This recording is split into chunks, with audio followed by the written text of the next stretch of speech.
Hello, friends, neighbors. John, your neighbor here. Welcome to a special midweek edition. We're leading up to Canadian Thanksgiving, and I'm looking at Canadian whiskeys thinking, what can I recommend? And I come across on the shelf a bottle of Cask Strength Lot 40. This came out in 2019. It's the third release. So I'll tell you more when you get back, but a rare find like that, and there are two more still on the shelf. I'll tell you about them at the end if you're in the Edmonton or St. Albert area. You can still get them. So this will be just a tasting. I've just cracked it open.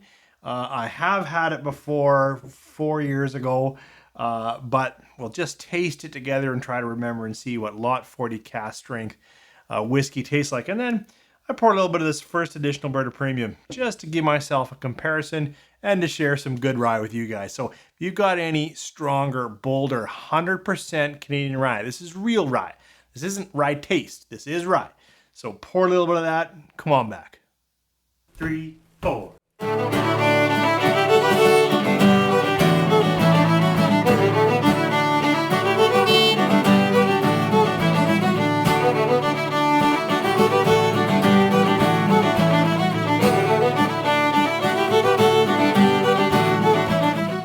So thanks for coming back. As I said in the opener, we're going to talk Lot 40 Cask Strength Rye, and I found this on the shelf this week.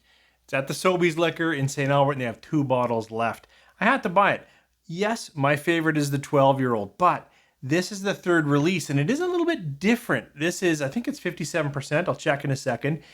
Came out in 2019 with no age stamp, and I remember the time being crushed. We had 12, we had 11, even if we had 10, no age stamp. But they also treated this one differently. I've heard around 75% of the whiskey was re-aged or double-aged in New French oak instead of New American oak. Normally it's all New American oak, but they put about 75% in some French oak.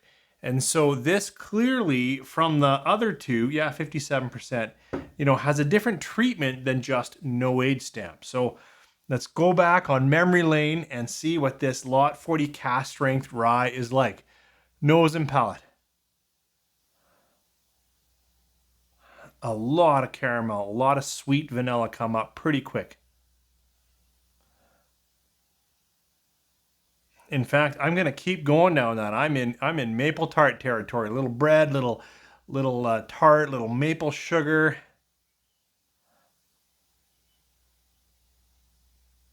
I can get at some of the characteristic Lot 40 flowery fruit notes. I'm not getting cherry. It's really, really buttery caramel sweetness right up on the nose. There's a little peppering, a little rye, grass, but way at the back.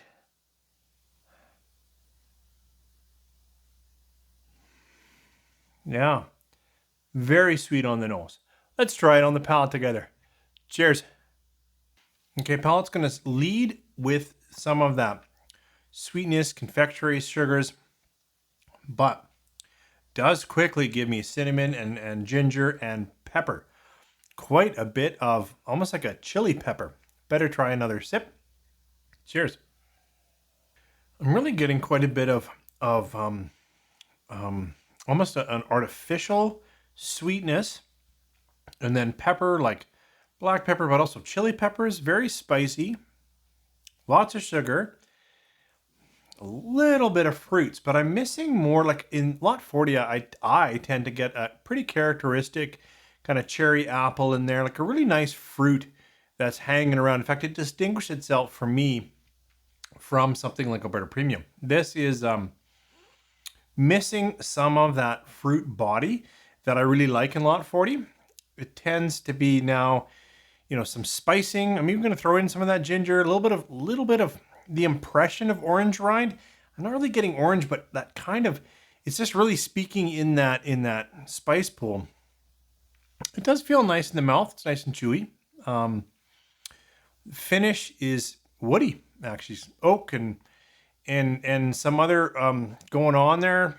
It's I wanted to just really fall in love with it, and it's been a while. It was my least favorite of the 3. It's good, And if you're looking to go down memory lane and you liked the third release, I'd go for it. Pick it up. It's priced pretty hefty, but it's still on the shelf. And at 57%, it actually holds up to some water. I should try it with some water. Because it is evolving a little bit now as I talk with you. It is bringing a little bit more fruit, a little bit more apple skin. You know, like that, like dry apple or that when you're first biting, not a lot of flesh and juice, but just a little bit of that apple skin. Okay, another sip. It's continuing to get just a little bit better with each sip, but it still plays in a lot of sweetness, a lot of caramel, and then a lot of spicing and pepper notes. I'm going to try comparing it to Alberta Premium. So this is what's left of the first Alberta Premium Cask Strength, the one that really caught everyone's attention and then suddenly was a crazy price. I'm getting pretty low, so pretty soon I'll have to have a party and finish it off. It's released at 65.1%, and it's also 100% rye. I'm actually less clear of the casking. I know this is all new oak. It was American, but then there's quite a bit of French oak in here. Whereas this, I know they have some new, but I think they might use some reused barrels. Someone who knows a bit more about Alberta Premium's process, why don't you share down below? But this is the first 65.1% Cask Strength Rye from AP.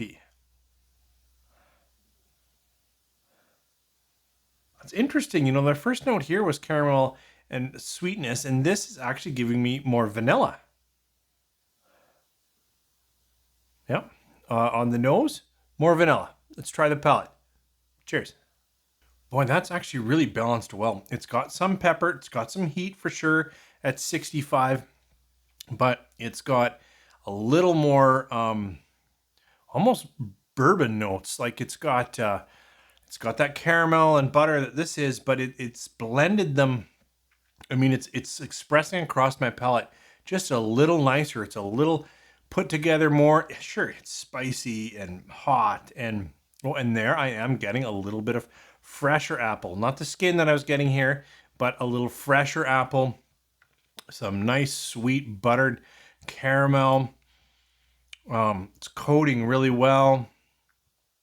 Try another good memory sip here. Cheers.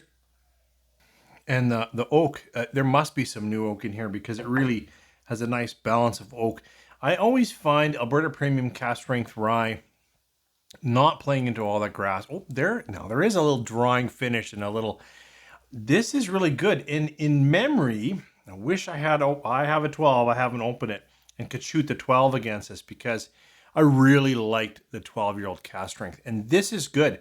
But in this sitting, I'd almost go for this Alberta Premium, and the 4th edition is pretty close to the first and sits around $75 on the shelf. So that might be a good way to go for bringing in a hearty rye for Canadian Thanksgiving.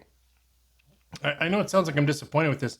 I'm not. This is a beautiful rye, and I really like that they tried something different with some of those, with the French oak treatment.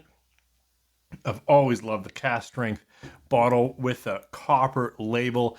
Great presentation, and it's got a unique sweet spice going on. But this is nothing wrong with this Alberta Premium Cask Strength Rye. Look, they're both bruisers. They're going to kick you around. They're spicy. They hug. This one actually feels a bit younger, which is, well, maybe this. Nah, they both feel a little bit young right now, but all kinds of flavor. And both of them could use a bit of a drop of water.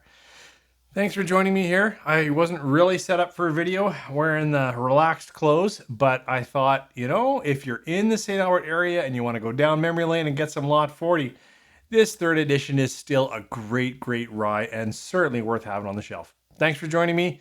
Why don't you share below what some of your favorite bold, full strength, cask strength, barrel strength, high proof, whatever you want to call it, ryes. Thanks. Take care.